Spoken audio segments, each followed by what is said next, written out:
Welcome back everyone to the channel. I hope you're all doing well. We got another episode of movie news coming at you. This one's a little bit of a smaller episode because it didn't have much to cover. Not a lot of news happening since the Oscar nominations just did happen. Check out my reaction to that.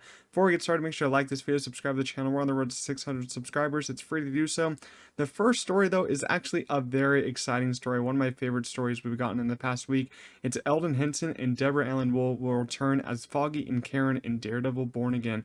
So this is kind of an story that's been building a little bit because they did stop filming Daredevil Born Again because the strikes, and then they did some rewrites on it because people weren't happy, including me, because these characters need to be in this show. Foggy and Karen are such a big part of the show and Daredevil as a character, so they were really missing that aspect, but now they're going to be in it. I don't know how big of a role, supporting probably, but I'm just very excited that they're finally going to be in it because they were some of my favorite parts of the Netflix series, and it's starting to look more like the Netflix series. They're gonna I think they just started filming again just today when I'm recording this. This video is of course going up a couple days later, but they're finally starting filming again, so we're finally gonna get Foggy and Karen back again. So it's gonna feel like the Netflix show. Hopefully has a good amount of episodes. I think they said they're doing 18. I think they might have decreased that after rewriting. We're gonna see, but I'm very excited to get those characters back again. Fast X Part 2 will reportedly be a throwback to the first film with a trim budget and less major locations. I kind of laugh at this piece of news that the first time I saw it, because how do you go back on like Fast X Part 2 when Fast X Part 1 literally ended on a big cliffhanger of just, just explosions just happening, they're just going. And I don't know, after the first one, how can you trim whatever you just did in the first one? And then in the post credits scene you have Gal Gadot returning in a submarine in just like Antarctica or some crap, I forget. But it's gonna be really weird to see them try to trim this down. Maybe they're gonna, I don't forget how much the budget of part one was. I think it was like 250, 300. So they could trim it down to like 150, and they could make about 800 million from the part two. And it's just weird how now they decide to do this, because they should have just done this after Fast 9, because Fast 9 was just too much. Fast 10 was too much. It was okay, like I had fun at some points, but I thought it was still just too much happening at once. But we'll see how much they trim it down. Madam Web's runtime has officially been confirmed. It's an hour and 56 minutes, making it the longest Sony universe, kind of like Spider-Man universe kind of movie you have. And this kind of makes me a little bit happier for the film, so we can flesh out some characters. But still, I think this film looks really cheap and really looking like a fan-made kind of movie. I'm just not, I don't know how you can make this kind of film without having Spider-Man in it. And you can see in this picture you have like the girls in it, and them getting the costumes, but I feel like you still need a Spider-Man in this to kind of make it feel like a Spider-Man universe movie, because Sony's been just doing this bullcrap of just making like Spider-Man universe movies without Spider-Man. How does that make any sense? You can't have a Morbius Venom without the Spider-Man character. I just don't think it works. I think this one's just going to be, a below 5 out of 10 kind of movie, just like Craven later this year. I don't know how Sony still thinks making these movies is a good idea. I don't know why they keep doing it. Hopefully there's some at least enjoyable parts to this, because if you have a 2-hour movie and it's not in some parts aren't enjoyable, then you're going to have a rough time getting into it. But it has, an hour and 56 is a better than an hour and 30. Let's just say that. And then we're getting a black and white version of Godzilla -1 coming out January 26th. So probably it's already out by the time I'm uploading this. So if you want to go see it, it's going to be there until February 1st, apparently, unless they, make it go even longer. But I'm probably going to go check out a black and white version. I think that'd be really cool. I love the color version looks great. The original version, I think the black and white version could look really cool. We got a little piece of news on the Minecraft movie. Jennifer Coolidge has joined the cast of the already stacked cast of Daniel Brooks, Jack Black, Jason Momoa, and Emma Myers. I feel like this is a great addition. Jennifer Coolidge is hilarious, and I loved her on The White Lotus season 1. I've never watched the other 2 seasons. The other season, I think there's only been 2, because I just don't care about that much, but Jennifer Coolidge is really funny, good personality on her. And it's looking like Guy Ritchie is no longer directing the Disney Hercules live-action remake.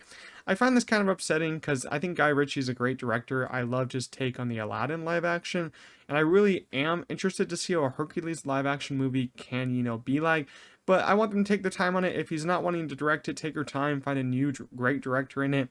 Hopefully just make this movie as good as the Aladdin live action or Beauty and the Beast live action. I'll be happy, because Hercules is one of my favorite Disney animated movies. I think it's really great. A sequel to The Polar Express is being worked out now.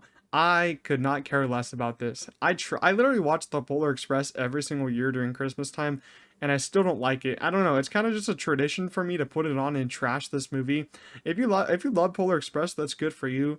I just feel like it's such a creepy movie. I know the animation and like capture for them is kind of like the beginning of their time, just they did it before anyone else, but I still find it just so insanely creepy to watch this movie. And I feel like it's a little too odd for me. I feel like Tom Hanks playing almost every single character is just hilarious to think about. If they make a sequel, are they going to have Tom Hanks back again as every character? I feel like that'd be very funny. But if you do love the Polar Express, then you look forward to a sequel. I don't know what the story would be. I don't know if you go with the same characters or do new kid characters with a whole new. And just imagine if this actually happens and you see how different the animation looks on this. That would be that just seems so weird to think about. The Marvels releases on Disney Plus on February 7th. So if you haven't seen the Marvels yet, if you want to watch it still, if you want to watch it again, it's coming to Disney Plus February 7th. I might watch a couple scenes from it. I didn't love the movie. I think it's okay. A lot of people trashed it, so it's like the worst MCU movie. It's not that bad. I feel like it just could have used a couple more rewrites and could have been a more serious movie with a better villain, because the villain is definitely like a top 5 worst Marvel villain for me. I just didn't care for it, but coming out February 7th, very soon. And then we got news about Richard Linklater's Hitman. We haven't had news about this movie since it premiered at some film festivals, reviews coming out. But the teaser trailer has now come out. Go check that out. Looks fantastic. But it's now going to have a limited theatrical release ahead of its Netflix debut on June 7th. So Netflix is just doing their crazy stuff they always do. Probably going to hit like 10 theaters just to be eligible for Oscars. Then it's going to hit Netflix on June 7th. I wish it was a wide theatrical release, because people have said it's great to see this in theaters, but we're only going to get it in some theaters. But it's going to do super well on Netflix, I think. Richard Linklater just makes hit after hit. I'm not even trying to be funny here because the movie's called Hitman, but I can't wait. Glenn Powell just on a run lately with Anyone But You, just making so much money. I've heard this movie's excellent. As I said, from the reviews out of film festivals, it's probably going to be one of the best movies of 2024. So June can't come soon enough. Invincible Season 2 Part 2 releases on Prime Video on March 14th. I want to talk about this for a little bit. This is going to be a little bit of a rant. I really don't understand Prime Video's vision for this show, or the Invincible team's vision for it. I don't know whose fault this is for making it like this, but I am just so mad at this show. How can you make Invincible an 8-episode show, and the episodes are only like 40 minutes long, sometimes not even 40 minutes long, and you're going to release 4 episodes in 1 month and then take a mid-season break for like 3 months and then do 4 more episodes? That's not how shows should work. I'm just fed up with this, mid-season break stuff. If you want to have a mid-season break, you better have like 24 episodes in your season. Then you can have 12 and 12. 8 episodes for a 4-episode, kind of strand, and then a mid-season break after that doesn't work at all. No one like, some people are just gonna be tuned out by the time it's that, because supposedly the creator said, oh, it ends on a huge cliffhanger. It's worth it. I watched the damn 4th episode. It wasn't that big of a cliffhanger. It wasn't, they hyped it up like it was the best episode yet. No, the season 1 finale is still the best episode. Mid-season finale was still great. It wasn't anything, mind-blowing. So I just think it's absolutely ridiculous that we're having to wait 3 months for 4 more episodes in an 8-episode season. If you're going to do a mid-season break, at least have your season at least be 16 episodes. I don't know why. I don't know how it's taken them 3 years to make a season 2, and then we're going to have to wait 6 months to finish the season. They better have season 3 ready in under a year, because this wait for this show is just ridiculous. And the animation isn't even, the animation's good, but it's nothing amazing. Some of it's just pretty, standard, just simple animation there. But yeah, that's my little rant on Invincible, but I'm still gonna watch it. And a new Jurassic World movie is officially in the works and being fast-tracked for Universal for a 2025 release. And I don't know about this. The same guy who wrote the first Jurassic Park movie returns for this film.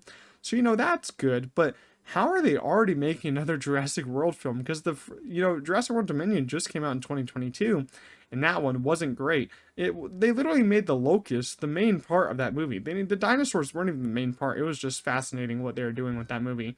I don't know anything about this one. Supposedly it's Jurassic World sequel. probably a new cast and all that. Let's just call it Jurassic, Galaxy. Just keep going up because it started with Park, then set World, then at Galaxy. That would be pretty cool. But yeah, they're gonna probably do a whole new cast, whole new story. Hopefully, it's great because same writers the first one. I think they might be overdoing it just a little bit too much. But I mean, Jurassic World Dominion made $1 billion, even being, the worst one in the franchise. So I mean, keep going unless you run out of money at that point. But I'll probably still watch it. I'm a sucker for the dinosaur movies. I saw 65 even, and that wasn't good. But I'm a sucker for it. So 2025, apparently, we're probably gonna get casting news very soon if they're already gonna start production on this very soon. So I'm interested in that. But let me know down in the comments, what do you think about the news stories that I talked about today? A little bit of short episode, didn't have much to cover, but some big stories in this episode. Make sure you leave a like, subscribe to the channel if you did enjoy it, and I'll see you guys in the next one. Peace out.